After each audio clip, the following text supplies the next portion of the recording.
சாலிரா TV நேயர்கள் அனைவருக்கும் வணக்கம். இன்னைக்கு நம்முடைய சிறப்பு நேர்காணல் நிகழ்ச்சியில நம்ம கூட இணைஞ்சிருக்காங்க அரசியல் விமர்சகர் அண்ட் பிரபல யூடியூபருமான எடப்பாடி துரைசாமி அவர்கள். வணக்கம் சார்.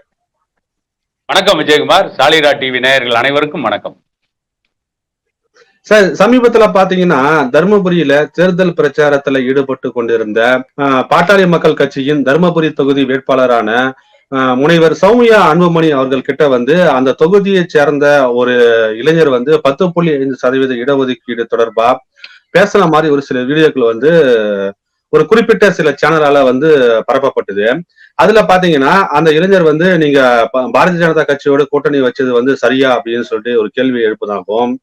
அத வந்து பாத்தீங்கன்னா அந்த கேள்வியை வந்து திருச்சி அந்த யூடியூப் ரூட்டர்ஸ் சொல்லிட்டு உருட்டிக்கிட்டு இருக்கக்கூடிய அந்த உருட்டு மன்னர்கள் 2 பேர் வந்து அதாவது சாக்கடையில இருந்து வந்த பன்னிக்குட்டி மாதிரி ஒருத்தர் இருப்பான், குப்பையில இருந்து எந்திரிச்சு வந்த கரடி குட்டி மாதிரி ஒருத்தர் இருப்பான். அவனுக்கு 2 பேர் தானே? கண்டிப்பா சார். உங்களை விட வந்து இந்த மாதிரி வந்து பாட்டாளி மக்கள் கட்சியை வந்து விமர்சனம் பண்ணிட்டு இந்த ஊடகத்துல உட்காந்துட்டு இருக்கவங்களுக்கு சரியான பேரையும் சரியான உருவக அடையாளத்தையும் கொடுக்கறதுக்கு உங்களை மிஞ்சறதுக்கு ஆள் இல்லைங்க சார் இந்த களத்துல. இல்ல, அவங்க எல்லாம் இப்படிதான் பேச வேண்டிய இருக்கு. அவங்களுக்கு எல்லாம் நாகரிகமா பதில் சொன்னா தெரியாது. கண்டிப்பா சார், கண்டிப்பா சார். கேள்வி அதுல பாத்தீங்கன்னா அந்த இளைஞர் வந்து பாரதிய ஜனதா கட்சியோட நீங்க வந்து கூட்டணி வச்சது வந்து சரியா? ஏன்னா பாரதிய ஜனதா கட்சி தான் வந்து நம்மளுக்கு வந்து இடஒதுக்கீடு தரத்துக்கு எதிராக இருந்தாங்க, சாதிவாரி கணக்கெடுப்பு நடத்துறதுக்கு எதிராக இருந்தாங்க அப்படின்னு சொல்லிட்டு அவர் கேட்டதாகவும், அவர் வந்து ஒரு வன்னிய சமுதாயத்தை இளைஞர் அப்படின்னும், அந்த கேள்வி கேட்ட இளைஞரை வந்து பாட்டாளி மக்கள் கட்சிக்காரர்கள் வந்து விரட்டி அடிச்சதாகவும் இந்த யூடியூப் ரூட்டர்ஸ் அப்படிங்கிற அந்த குரூப் பாத்தீங்கன்னா இப்போ யூடியூப்ல வந்து உருட்டிட்டு இருக்காங்க. அதை பத்தி உங்களுடைய கருத்து என்ன சார்? அது இன்னைக்கு அந்த விடுதலை சிறுத்தைகள் கட்சிக்கு ஆதரவானவங்க இந்த 2 பேரும், இந்த பன்னிக்குட்டியும் கரடி குட்டியும். இவங்க வரலாறு தெரியாம எதுவுமே தெரியாம பாட்டாளி மக்கள் கட்சி பேசுவாங்க. அதை விட்டு அடுத்து சீமான பேசுவாங்க. அது சீமான கூட வந்து நீங்க அரசியல் ரீதியான விமர்சனம் வைக்கலாம், யாரையும் தனிப்பட்ட முறையில காழ்ப்புணர்ச்சியோட தாக்க கூடாது. அது யாரா இருந்தாலும் சரி. இன்னைக்கு வந்து சௌமியா அன்புமணி கிட்ட வந்து ஒருத்தர் கேள்வி கேட்டார்னு சொல்றாங்கல்ல இவங்க, இதே ஒரு கேள்வியை திமுகவுல கேட்டிருந்தா, ஸ்டாலின் கேட்டிருந்தா என்ன ஆயிருக்கும்? கருணாநிதிக்கு டாக்டர் பட்டம் கொடுக்கும் பொழுது அந்த பல்கலைக்கழக மாணவர்கள் மேல துப்பாக்கி சூடு நடத்தினவர் கருணாநிதி. இது தெரியாம இவனுக்கு இஷ்டத்துக்கு ஓட்டுறாங்க, கேள்வி கேட்க வந்துட்டாங்க அப்படின்னு. கேள்வி கேட்க வந்தது என்ன கேட்ட? சமூக நீதியை பற்றி பேசுகின்ற பாட்டாளி மக்கள் கட்சி பாரதிய ஜனதா கட்சியோடு எப்படி கூட்டணி வச்சுன்னு ஒருத்தர் வந்து கேட்டிருக்காரு. அவர் போட்டிருந்தது கருப்பு சட்டை. அப்ப யார் தூண்டி விட்டு அனுப்பிச்சிருக்காங்கிறது ஒரு பக்கம். இரண்டாவது, தேர்தல் வரைக்கும் என்ன பேசினாங்க இந்த யூடியூப் புரூட்டஸ், திருமாவளவன், திமுக, இந்த சவுக்கு சங்கர், இன்னும் சில இந்த எடுபடிகள் ஏவல் ஆட்கள் என்ன பேசினாங்க? தேர்தல் அறிவிக்கப்படுவதற்கு முன்பு வரை என்ன சொன்னாங்க? பாமகவை ஜாதி கட்சினாங்க. இப்ப இவனுங்களே தேர்தல் வந்தவன ஒத்துக்கிறானுங்க பாமக சமூக நீதி கட்சின்னு. ஏன் தருமபுரில போய் பாமக ஜாதி கட்சின்னு பேசுங்களா? நான் கேட்கிறேன், தருமபுரில போய் பாமக ஜாதி கட்சின்னு பேசுங்க, கடலூர்ல போய் பாமக ஜாதி கட்சின்னு பேசுங்க, ஆரணியில போய் ஜாதி கட்சின்னு பேசுங்க. இப்ப என்ன புதுசா வந்து சமூக நீதி கட்சி நீங்க பேசிட்டு இருக்கிறீங்க? 10.5% இடஒதுக்கீடு வாங்கும்போது என்ன சொன்னீங்க? பாமக ஜாதி கட்சி, தன்னுடைய ஜாதிக்கு மட்டும் போராடினான்னு சொன்னீங்க. இது ஒரு பக்கம். அந்த இளைஞர் வந்து கேள்வி கேட்டதுக்கு சமூக நீதியை தமிழ்நாட்டுல சாட்சது யாரு? திமுக தானே. அந்த பதில சொன்ன உடனே அந்த இளைஞர் பூந்தடிச்சு ஓடி போயிட்டான். சரி, பாமக சமூக நீதி கட்சி, பாரதிய ஜனதா கட்சி சமூக நீதிக்கு எதிரான கட்சி, பாமக கூட்டணி வச்சுட்டோம், ஒரு வாதத்துக்காக வச்சுக்குவோம். திமுக சமூக நீதி சாட்ச கட்சி இல்லையா? திமுக சமூக நீதியை அனைவருக்கும் கொடுக்கலன்னு ஏன் அவங்க பேசுறது இல்ல? ஏன்னா அவங்களுக்கு சொப்பு தூக்குவீங்க. இவங்க எல்லாம் அறிவாலயத்தின் அடிமைகள். அறிவாலயத்துல வீசப்படுற துண்டுகளுக்காக குலைக்கின்ற, எலும்பு துண்டுகளுக்காக குலைக்கின்ற நாய். கண்டிப்பா சார். ஏன்னா இவங்க நாயை விட கேவலமான பிறவிகள். அதனால இவங்களுக்கு வந்து பாமகவை பத்தி பேசுறது எந்த தகுதியும் கிடையாது, யோகியதையும் கிடையாது. தன்னிடையே கேள்வி கேட்க வந்தவங்களை கூட கேள்வி கேட்க வைப்பது, அந்த கேள்வியை கேட்க விடுவது, அதற்கு பதில் சொல்கின்ற ஜனநாயக மரபு பாமகவில் மட்டும்தான் இருக்கு. அததான் தருமபுரி முனைவர் சௌமியா அன்புமணி வந்து கரெக்டா செஞ்சிருக்காங்க. இவங்க அதையே திருச்சி கூடுறாங்க. திருமாவளவன்ட்ட போய் நாடக காதலை பத்தி அவனா கேள்வி கேட்ட வெளியே வந்திருக்க முடியுமா? இவங்க விட்டுருப்பாங்களா? விடுவாங்களா? நம்ம கேட்போம்.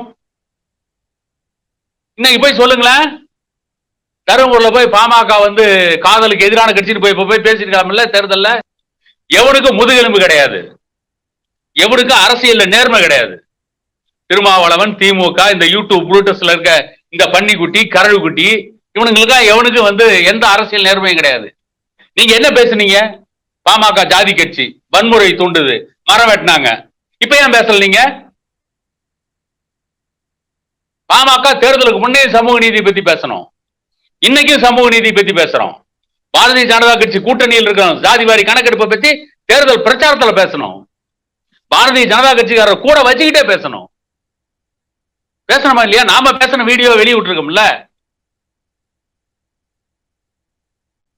என்ன விஜயகுமார் அண்ணன் அன்புமணி பகிரங்கமா பேசலையா? ஐயா பேசலையா? பாமகவில் யார் சமூக நீதி பத்தி தேர்தலில் பேசாம விட்டோம்? தேர்தலுக்கு முன்னையும் பேசணும், தேர்தலையும் பேசுவோம், தேர்தலுக்கு பின்னாலையும் போராடுவோம். கண்டிப்பா சார், கண்டிப்பா சார். ஆனா இவங்க மாதிரி தேர்தலுக்கு முன்னால ஒரு வேஷம், தேர்தலுக்காக ஒரு வேஷம்.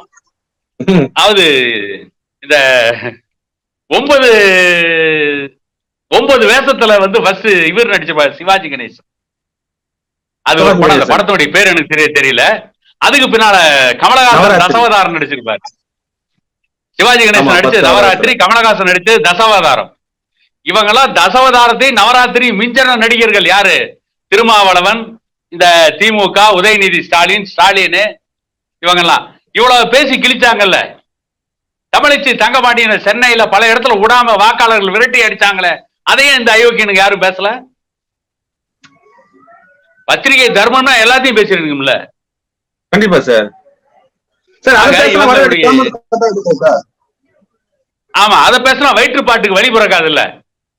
கண்டிப்பா அதை பேசினா கடைசியா பிச்சை எடுக்கல போகணும். ஆமா, அதுக்காக தான் பேசிட்டு இருக்காங்க. இந்த தேர்தல் நேரத்துல அது மாதிரி யாராவது பேசினா தானே சார் வச்சு ஒரு வருஷத்துக்கு அந்த குடும்பத்தை காப்பாற்ற முடியும். இல்லன்னா போயிட்டு அறிவாலயத்துல கக்கூஸ்ல போயிட்டு இருக்க முடியும் அவங்களால. ஆமா, அதான் பண்ண விடுவாங்க, வேற என்ன பண்ண விடுவாங்க? சார் இப்ப பாத்தீங்கன்னா பாமக தலைவர் மரியாதைக்குரிய மருத்துவர் அன்புமணி ராமதாஸ் அவர்கள் ஏதோ ஒரு பெரிய உலகத்தரம் வாய்ந்த ஆடம்பர பங்களால வசிக்கிறாராம்.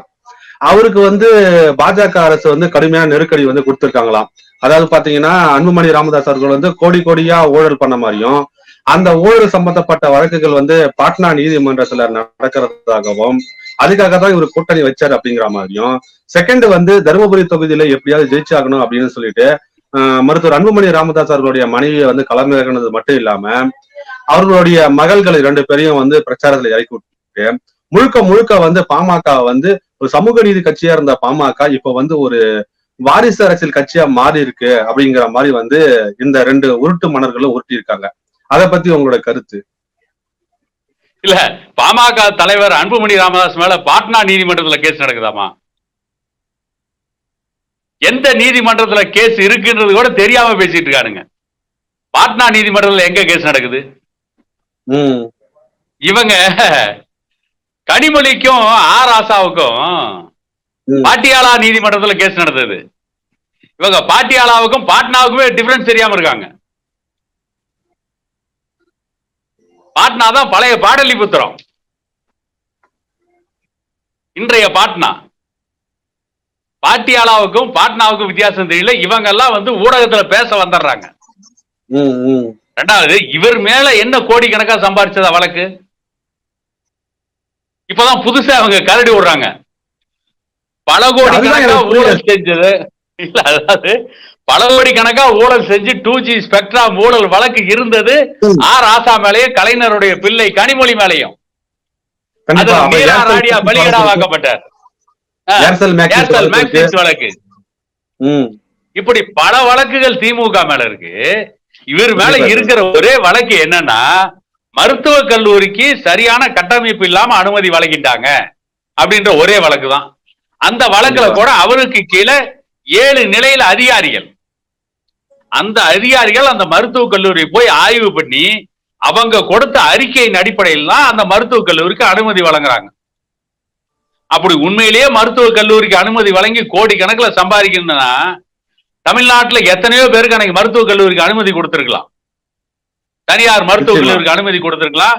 அந்த மருத்துவக் கல்லூரிக்கு டிமீடு யூனிவர்சிட்டி, அதாவது திறந்த நிலை பல்கலைக்கழகத்துக்கு மத்திய அரசு சில பல்கலைக்கழகத்துடைய அங்கீகாரத்தை ரத்து பண்ணாங்கல்ல. அதுல சேலத்தில் இருக்க விநாயகா மெஷின் நிகர்நிலை பல்கலைக்கழகம் 1. கண்டிப்பா சார். அன்புமணி நினைச்சிருந்தா அவர் மத்திய அமைச்சரா இருக்கும்போது இவங்களுக்கு எல்லாம் அனுமதி கொடுத்துட்டு போயிருக்கலாம், கோடிக்கணக்கில் சம்பாதிக்க நினைச்சிருந்தா.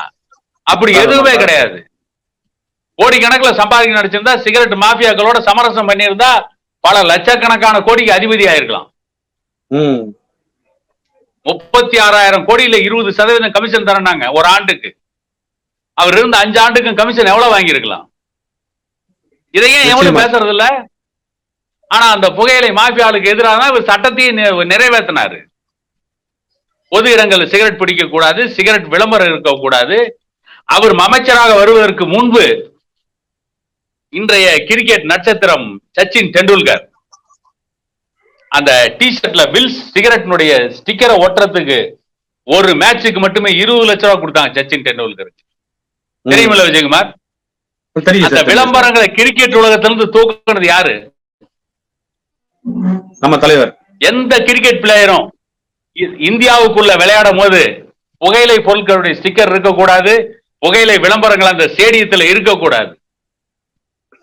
இத தமிழ்நாடு இந்தியாவில் யாருமே செய்யாத சாதனை. இதை விட்டாங்க கோடிக்கணக்கான ஊழல் பண்ணிட்டாங்க.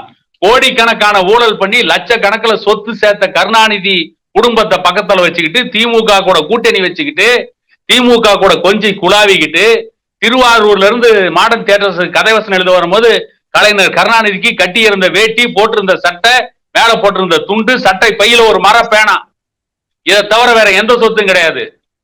ஊழல் மூலமே இன்னைக்கு லட்சக்கணக்கான கோடிக்கு அதிபதியா இருக்கிற திமுகவை பேசுறதுக்கு துப்பு இல்ல, தைரியம் இல்ல, துணிச்சல் இல்ல. அதை மறைக்கிறதுக்கு அவங்களுக்கு எடுபடி வேலை செஞ்சுக்கிட்டு அவங்க போடுற பிச்சை காசுக்கு கையேந்திக்கிட்டு அவங்க போடுற எலும்பு துண்டுக்கு வாழாட்டிக்கிட்டு பாட்டாளி மக்கள் கட்சியின் மீது வேண்டும் என்று அவதூறா இவங்க பழி போடுவதா? அதுக்கு உக்காந்துக்கிறது ஒரு பன்னி குட்டியும் கரடி குட்டியும் உக்காந்துக்கிட்டு இவனுங்க மூஞ்ச பார்த்தாவே எரிச்சல் வருது. இவனுங்க மூஞ்சே அந்த கோலத்துல தான் இருக்குது. கண்டிப்பா சார். இவனுங்களுக்கு ஏதாவது வரலாறு தெரியல, ஒரு புண்ணாக்கு தெரியல. பாட்னா நீதிமன்றத்துக்கும் பாட்டியாலா நீதிமன்றத்துக்குமே டிஃபரன்ஸ் தெரியல. இவனுங்க எல்லாம் யூடியூப்ல பேச வந்துடுறாங்க. இதை பாக்குறதுக்கு ஒரு கேடு கட்ட கூட்டம் இருக்குது. கண்டிப்பா சார். அப்புறம் 10.5% இடஒதுக்கீடு போராட்டம் நடந்தது இல்லைங்களா? அந்த போராட்டத்துல பாத்தீங்கன்னா அடிமட்ட தொண்டர்கள், அதாவது வன்னிய சமுதாயத்தை சேர்ந்த அடிமட்ட இளைஞர்கள் கல்வி வேலை வாய்ப்புல நம்ம முன்னேறணும் அப்படின்னு சொல்லிட்டு ஒரு எழுச்சியோட திரண்ட வன்னி இளைஞர்கள் போராட்டம் பண்ணாங்க, ரயில மறிச்சாங்க, வழக்குகள்லாம் வாங்கிட்டு உள்ள போனாங்க. அன்னைக்கு அந்த போராட்டம் நடந்துட்டு இருக்கும்போது சௌமியா அன்புமணி அவர்களும் மருத்துவர் அன்புமணி ராமதாஸ் அவர்களுடைய மகள்களும் எங்க போயிருந்தாங்க? இன்னைக்கு தேர்தல்னு வரும்போது ஓட்டு கேட்கறதுக்காக முதல் ஆளாவது நிக்கிறாங்களே. இது பாட்டாளி மக்கள் கட்சியும் சரி, மருத்துவர் அன்புமணி ராமதாஸ் அவர்களும் சரி, இது வன்னிய இளைஞர்களை ஏமாற்றக்கூடிய ஒரு சூழ்ச்சி இல்லையா அப்படிங்கிற மாதிரி ஒரு கேள்வியை எழுப்பியிருக்காங்க. அது எந்த ஒரு போராட்டமா இருக்கட்டும், சுதந்திர போராட்டமா இருக்கட்டும், மொழி போராட்டம் இருக்கட்டும், சமூக நீதி போராட்டமா இருக்கட்டும், எந்த போராட்டமும் மக்கள் திரள் போராட்டமா இருக்கும்போது அந்த போராட்டம் வெற்றி பெறும். அதுக்காக வன்னி இளைஞர்கள் திரண்டு போராடினாங்க. தேர்தலில் சீட்டு கொடுக்கும் போது யாராவது ஒருத்தர் 10 பேர் தான் போட்டியிட முடியும். பாமக சார்பில் பாமகவில் பல லட்சக்கணக்கான தொண்டர்கள் இருக்கிறாங்க. எல்லாருக்குமா சீட் கொடுக்க முடியும்? ஏன் இவ்வளவு பேசுறதுக்கு திருமாவளவனை கேட்க வேண்டியது தானே? திருமாவளவன் சிதம்பரம் தொகுதியில் போட்டியிடாம வன்னியரசுக்கு சீட் கொடுத்துருக்கலாம்ல. தாராளமா. சிதம்பரம் தொகுதி வேணான்னு இன்னைக்கு கோடிக்கணக்கில் பணம் வாங்கினீங்களா? ஆதவ அர்ஜுனாவுக்கு சீட் கொடுத்துருக்கலாம்ல. வேற ஒரு பொது தொகுதி வாங்கி ஆதவ அர்ஜுனாவை நிறுத்திட்டு திருமாவளவன் நான் தேர்தலில் போட்டியிடவில்லை, தேர்தல் எல்லாரும் கஷ்டப்பட்டாங்க, அவங்களுக்கு கொடுக்குற சீட்டு கொடுத்துருக்கலாம்ல. இந்த கேள்வி திருமாவளவன் கேட்கலாம்ல. சரி, இன்னைக்கு சௌமியா அன்புமணி போய் நின்ன உடனே என்ன சொல்றீங்க? அவங்க குடும்பத்துல போய் நின்ட்டாங்க அப்படின்னு சொல்றீங்கல்ல. சௌமியா அன்புமணி முதல்ல தருமபுரி தொகுதியில போட்டியிடல, வேட்பாளராக அறிவிக்கப்பட்டது மாவட்ட செயலாளர் அரசாங்கம். அன்னைக்கு இந்த எடுபடிகள் ஏவல் ஆட்கள் என்ன பேசினாங்க? தோல்விக்கு பயந்துதான் சௌமியா அன்புமணி தேர்தல் நிக்கலன்னா. அதனாலதான் அந்த சவாலை ஏற்றுதான் போய் அந்த தருமபுரி தொகுதியிலே நின்னோம். அதனாலதான் அரசாங்கம் மாற்றப்பட்டார், சௌமியா அன்புமணி நிறுத்தப்பட்டார். இது இந்த அறிவு கட்ட கோமுட்டைகளுக்கு தெரியாது இல்லவா சார்? இல்ல தெரியும், இந்த கோமுட்டைகளுக்கு அதெல்லாம் தெரியும், ஆனா அதை பேச மாட்டாங்க. திமுகவில் இன்னைக்கு போட்டியிட்ட 40 பேருக்கு 40 பேர் இன்னைக்கு திமுக சார்பில் போட்டியிட்ட திமுக கூட்டணியில போட்டிட்டாங்கல்ல. திமுக எத்தனை தொகுதியில போட்டியிடுச்சு? அத்தனை தொகுதியிலும் வந்த திமுக வளர்ச்சிக்கு பாடுபட்ட திமுகவுக்கு உயிர் கொடுத்த மொழிப்போர் தியாகிகளுடைய பிள்ளைகளுக்கு தான் சீட் கொடுத்தாங்களா? சேலத்துல போட்டியிடுற செல்வ கணபதிக்கும் மொழிப்போருக்கு என்ன சம்பந்தம்? தமிழச்சி தங்கபாண்டியனுக்கு மொழிப்போருக்கு என்ன சம்பந்தம்? கலாநிதி மாறனுக்கு மொழிப்போருக்கு சம்பந்தம் இருக்கா? தயாநிதி மாறனுக்கு மொழிப்போருக்கு சம்பந்தம் இருக்கா? ஏன் ஸ்டாலினுக்கு மொழிப்போருக்கு சம்பந்தம் இருக்கா? உதயநிதி ஸ்டாலினுக்கு மொழிப்போர் வரலாறு தெரியுமா? செங்கல் மட்டும் தூக்கி வச்சுக்காரு. எதுக்கு யாரோ கல் எடுத்து அடிச்சா தடுக்கிறதுக்கு? அதான் செங்கலை காட்டி அரசியல் பண்றதுக்கு இல்ல. அவன் கட்சிக்காரன் ஏன்டா செங்கலை தூக்கிட்டு கல் எடுத்து அடிச்சு போடுவான், அதனால தடுக்கிறதுக்காக செங்கல் வச்சு சுத்திட்டு இருக்கான். தற்காப்பு நடவடிக்கை. உலகத்திலேயே சத்திரிய சமூகம் வன்னியர்கள் போர்க்குடி கேடயத்தான் வச்சிருந்தாங்க.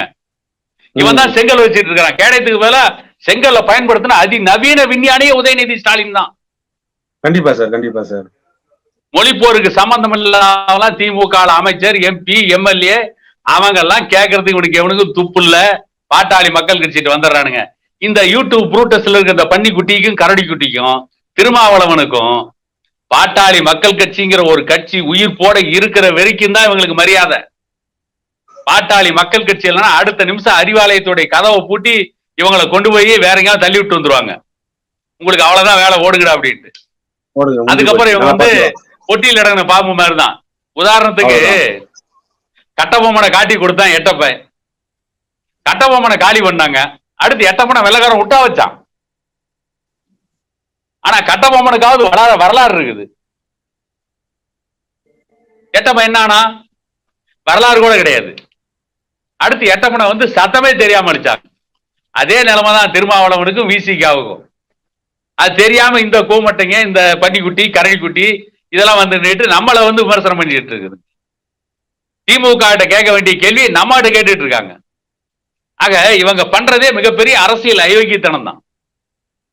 சார், இப்போ பாரதிய ஜனதா கட்சி இருக்கு இல்லைங்களா, அந்த கட்சிக்கு இதோ பாலியல் ஜல்சா கட்சி அப்படிங்கிற மாதிரி ஒரு பேர் இருக்காம். அதாவது பெண்களுக்கு பாதுகாப்பு இல்லாத ஒரு கட்சி, பெண்களுக்கு எதிராக நடக்கக்கூடிய அடக்குமுறைகளை தட்டி கேட்காத ஒரு கட்சி. இந்த கட்சி கூட கூட்டணி வச்ச இவங்க பெண்களோட பாதுகாப்பை பத்தி எப்படி பேச முடியும் அப்படின்னு சொல்லிட்டு பாட்டாளி மக்கள் கட்சியை ஒரு கிண்டல் செய்யக்கூடிய விதத்துல ஒரு மாதிரியான அருவருக்கத்தக்க ஒரு விஷயத்த இந்த குரூப் பேசியிருக்காங்க. அதை எப்படி சார் பாக்குறீங்க? அது பாரதிய ஜனதா கட்சிக்கு இவங்க என்ன பேர் கொடுத்திருக்கான்ற விவாதத்துக்கு நாம் பின்னால வருவோம். பாரதிய ஜனதா கட்சி கூட ஓரளவுக்கு நியாயத்தோடு நடந்துக்குது. திமுக பெண்கள் விஷயத்துல எவ்வளவு கேவலமா நடந்துட்டாங்க. அவங்க மாநாட்டுல அவங்க கட்சிக்கார பொண்ணையே இடுப்பு கிள்ளியா, இடுப்பு கிள்ளி திமுக பேர் வரலையா? 2016ஆம் ஆண்டு சட்டமன்ற தேர்தல் நடந்து கொண்டிருந்த பொழுது திமுகவுடைய முன்னாள் அமைச்சர் ஒரு பெண்ணு கூட மோசமா இருந்த காட்சிகள்லாம் அன்னைக்கு வீடியோ வெளியே வரலையா? ஏன், எனக்கு எப்பயுமே திருச்சி சிவா மேல ஒரு மரியாதை உண்டு. ஏன்னா ஒரு சிறந்த பேச்சாளர். கண்டிப்பா சார், எனக்கு திருச்சி சிவா மேல மரியாதை உண்டு. திருச்சி சிவா, சசிகலா, புஷ்பா நார்லியா? கண்டிப்பா. அதிமுக நாடாளுமன்ற உறுப்பினர். இவங்கெல்லாம் அதை பேசக்கூடாதா? ஏன், திருமாவளவன் திருப்பூர்ல ஒரு பொண்ணு, அந்த பொண்ணு பேரு கூட தெரியல, திருமாவளவன் மேல குற்றச்சாட்டு சொல்லியா? நாடக காதலுடைய ஆணி வேற இவங்க தானே. பல பெண்களுடைய வாழ்க்கையை சீரழிச்சது இவங்க தானே. இலங்கையில பல பெண்களை தமிழ் பெண்களை கற்பழிச்சு சூறையாடி தமிழ் பெண்களை மானபங்கப்படுத்தின ராஜபக்சேவோட போய் கை குலுக்கணும். இவங்களை விடவா பாரதிய ஜனதா கட்சி கேவலமான கட்சி? விடுதலை சிறுத்தை கட்சி திருமாவளவனை விட, கனிமொழியை விட கேவலமானவர்கள் யாராவது உண்டா? திமுக விட கேவலமான கட்சி உண்டா? வேணா கருணாநிதிக்கு எத்தனை பொண்டாட்டி? இதே கருணாநிதிக்கு திருமாவளவன் எத்தனை தான் வந்து பொண்டாட்டி? கண்டிப்பா சார், கண்டிப்பா. இதே திருமாவளவன் தான் வந்து பாஜக சேர்ந்த முன்னாள் நிர்வாகி காயத்ரி ரகுராம் வந்து ஒரு விஷயத்தை பத்தி பேசணும். அதாவது திருமாவளவன் வந்து அந்த கூம்பாய் இருந்தா மசூதி, அசிங்கமான சிலைகள் இருந்தா கோவில் அப்படின்னு சொல்லும்போது அந்த அது சம்பந்தப்பட்ட ஒரு இதுல வந்து அவித்து போட்டு அரைக்குறையாக ஆடும் இவளுகளுக்கெல்லாம் என்னால பதில் சொல்ல முடியாது அப்படின்னு சொல்லிட்டு நாடாளுமன்றத்துடைய அந்த பார்க் இருக்கு இல்லைங்களா, அந்த பூங்காவில் நின்றுட்டு ஒரு வீடியோ பேசி வெளியிட்டு இருப்பாரு. அதாவது வந்து இவங்கெல்லாம் வந்து பெண்களை வந்து தெய்வமா மதிக்கிறாங்க. ஆமா, அது நடிகை ரைட்டு, அவங்க எப்படி இருக்கிறாங்க நாம அதுக்குள்ள போக விரும்பல. நீ வந்து நீ சொன்ன கேள்விக்கு அவங்க மாற்று கருத்து வைக்கிறாங்க, நீ மாற்று கருத்துல வைக்கணும். கண்டிப்பா. அதே காயத்ரி ரகுராம் திரும்ப உங்ககிட்ட வந்த உடனே வந்து சீதை மாதிரி அக்னி பிரவேசம் பண்ணிட்டு வந்துட்டாங்களா? கண்டிப்பா. சீதை மாதிரி அக்னி பிரவேசம் பண்ணிட்டு தன்னை புனிதமாக்கிட்டு தான் வந்து உங்ககிட்ட வந்து உனக்கு ஒரு புத்தகத்தை கொடுத்தாங்களா? அப்ப எல்லாம் காயத்ரி ரகுராம் நடிகைன்னு தெரியாதா? அரசியல் ரீதியான விமர்சனங்கள்ங்கிறது வேறு. இதையெல்லாம் பண்ணிட்டு இவங்க வந்து பெண்களை பத்தி இவங்க பேசுறாங்க. நவீனா, வேப்பளங்குறிச்சி திலகவதி, சென்னை ரயில் நிலையத்துல சுவாதி, இப்படி எத்தனை பெண்களுடைய வாழ்க்கை சூறான்னாங்க, எத்தனை பெண்களுடைய வாழ்க்கை கேள்விக்குறியா போச்சு. இதுக்கு பின்னால இருந்தது யாரு? நாடக காதல் கும்பல் தானே, இந்த பன்னிக்குட்டி கரடிக்குட்டியோட கும்பல் தானே. இவங்க எல்லாம் பெண்களை பத்தி பேசுறாங்க, இவங்க எல்லாம் பெண்கள் பாதுகாப்பை பத்தி பேசுறாங்க. பெண்கள் பாதுகாப்பை பத்தி பேசுறது ஒரு தகுதி வேணும். குறைஞ்சபட்சம் வந்து பெண்களை பத்தி யோசிக்கணும். இவங்க சரி, இவங்க என்ன பெண் உரிமைக்காக இவங்க போராடிட்டாங்க? விடுதலை சிறுத்தைகள் கட்சி, இந்த வந்து யாரு, இந்த பன்னிக்குட்டி கரடிக்குட்டி, இவங்க எல்லாம் எத்தனை முறை பெண் விடுதலைக்காக, பெண்ணுடைய முன்னேற்றத்திற்காக எத்தனை விவாதத்தை பண்ணியிருக்காங்க? பாட்டாளி மக்கள் கட்சி மேல அவதூறு சொல்லணும், அதுக்குதான் விவாதம். பெண்களுடைய கல்வி, வேலை வாய்ப்பு, அதை பத்தி உனக்கு எவனா பேசிருக்கானுங்களா என்னைக்காவது? திருமாவளவன் பேசணும் உண்டா? பெண்கள் காதலிக்கணும், கல்யாணம் பண்ணும், கலப்பு திருமணம் ஜாதி ஒழிக்கும், இதுதானே பேசுறீங்க. தேர்தல பேச வேண்டியதானே கலப்பு திருமணம் ஜாதி ஒழிக்குன்னு. ஏன் வாயை மூடிட்டு உட்கார்ந்து இருந்தீங்க? ஓட்டு விடாது. அதை பத்தி எவனும் வாயை திறக்கல. கொள்கையை தேர்தல சொல்லணும்ல. கண்டிப்பா சார்.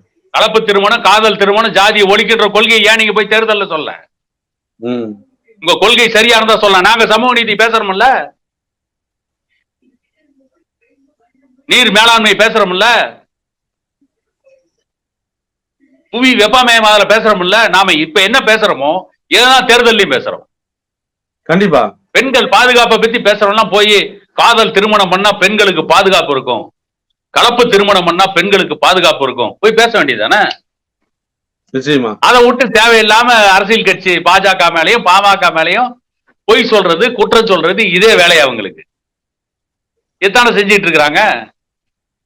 சரி, இப்போ வன்னியர் இடஒதுக்கீடு போராட்டம், அதாவது வந்து ஃபர்ஸ்ட் நடந்தது இல்லைங்களா, அந்த 1987 அந்த போராட்டத்தப்போ நம்ம 21 தியாகிகள் வந்து இறந்தாங்க இல்லைங்களா, அரசால சுட்டுக் கொல்லப்பட்டவங்க.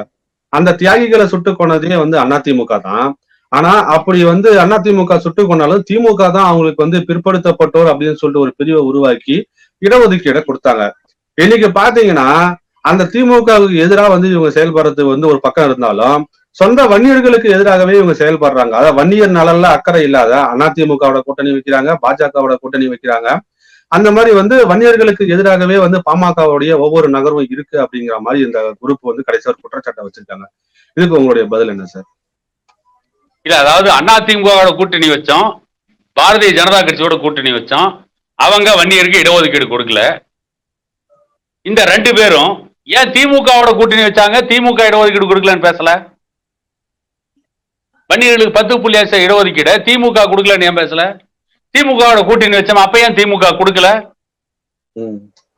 மிகவும் பிற்படுத்தப்பட்டோர் இடஒதுக்கீடு எப்ப கொடுத்தீங்க? கருணாநிதி எந்த ஆண்டுல இருந்து முதலமைச்சரா இருக்காரு?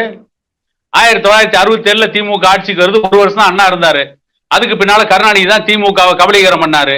1968 இருந்து 1987 வரைக்கும், 1977 வரைக்கும் கிட்டத்தட்ட 10 ஆண்டுகள், கிட்டத்தட்ட ஏறக்குறைய கருணாநிதி ஆட்சி நடத்தினார்ல. அன்னைக்கு கருணாநிதி கொடுத்திருந்தா கருணாநிதி மனித புனிதர். கருணாநிதி யோகியர். அன்னைக்கெல்லாம் ஏன் கருணாநிதி கொடுக்கல? அதே மிகவும் பிற்படுத்தப்பட்ட ஒரு இடஒதுக்கீடு கொடுத்திருக்கலாம்ல. கண்டிப்பா. ஆனா கருணாநிதி என்ன அயோக்கியத்தனம் பண்ணாரு? அவர் ஆட்சியில் இருக்கும்போது முன்னேறிய சமூகத்தில் இருந்த பல சமூகத்தை கொண்டு வந்து பேக்வேர்டு கம்யூனிட்டியில சேர்த்தினார், பிசியில கொண்டு சேர்த்தினார். அன்னைக்கே கருணாநிதி வன்னியருக்கு துரோகம் பண்ணார். இப்படி கருணாநிதி தொடர்ந்து இழைத்த துரோகம். அதுக்கு பின்னால் ஆட்சிக்கு வந்த எம்ஜிஆர் அவரும் சில முன்னேறிய சமூகங்களை கொண்டு வந்து பேக்வேர்டு கம்யூனிட்டி பிசியில சேர்த்தினார். அதுக்கு பின்னாலதான் 1980 பொறுத்து பார்த்துட்டு ஐயா ஒரு மிகப்பெரிய இயக்கத்தை கட்டமைச்சு பல பிரிந்து கிடந்த வன்னியர் சங்கங்கள்லாம் ஒன்றாக்கி மிகப்பெரிய தொடர் போராட்டம் நடத்தி 1987 21 பேர் செத்து சாலை மறியல் பண்ணி 89 ஆட்சிக்கு வந்த கருணாநிதி இடஒதுக்கீட கொடுத்தாரு. வன்னியர்களுக்கு தனி இடஒதுக்கீடா கொடுக்காம 108 ஜாதியை சேர்த்தான கொடுத்தாரு. அதிமுக 21 பேரை சுட்டு கொன்னாங்க, ரைட், ஒத்துக்கிறோம். ஆனா 21 பேரை சுட்டு கொன்னதுக்கு எம்ஜிஆருக்கும் சம்பந்தம் இல்ல. 21 பேரை சுட்டு கொன்னது அன்றைய பொறுப்பு முதலமைச்சர் நாவலர் நெடுஞ்செழியன். நாவலர் நெடுஞ்செழியன் கருணாநிதி நெருங்கிய நண்பர்கள். கருணாநிதியுடைய ஆலோசனையின் பேர் தான் நாவலர் நெடுஞ்செழியனை சுட்டு கொன்னார்னு அன்னைக்கு செய்திகள் வந்தது. ஒண்ணு.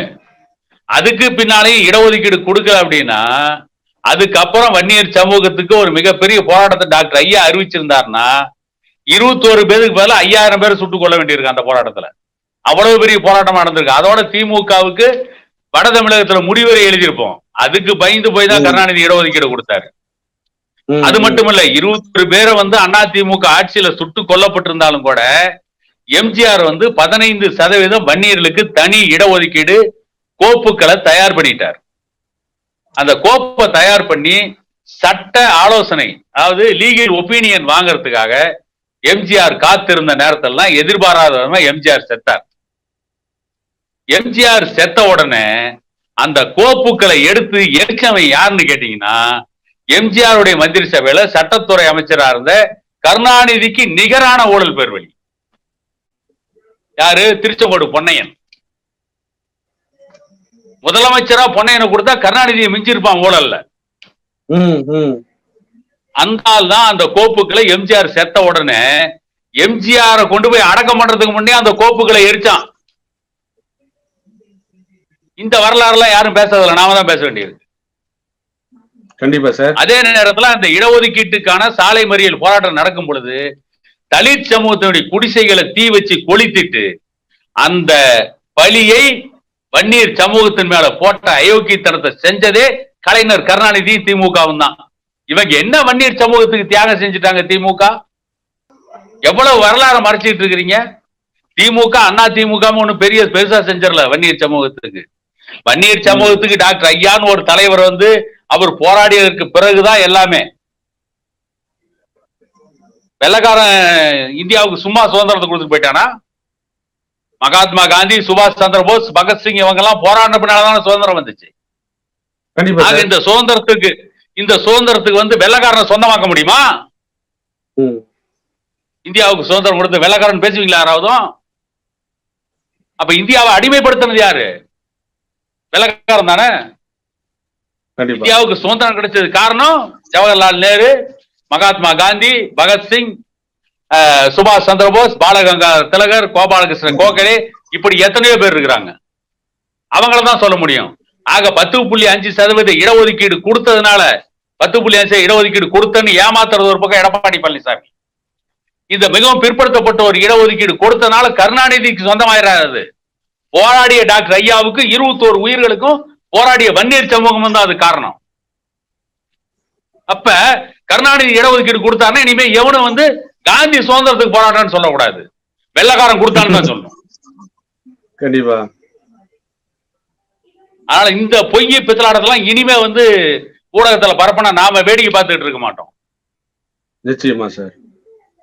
மிக்க நன்றி சார்.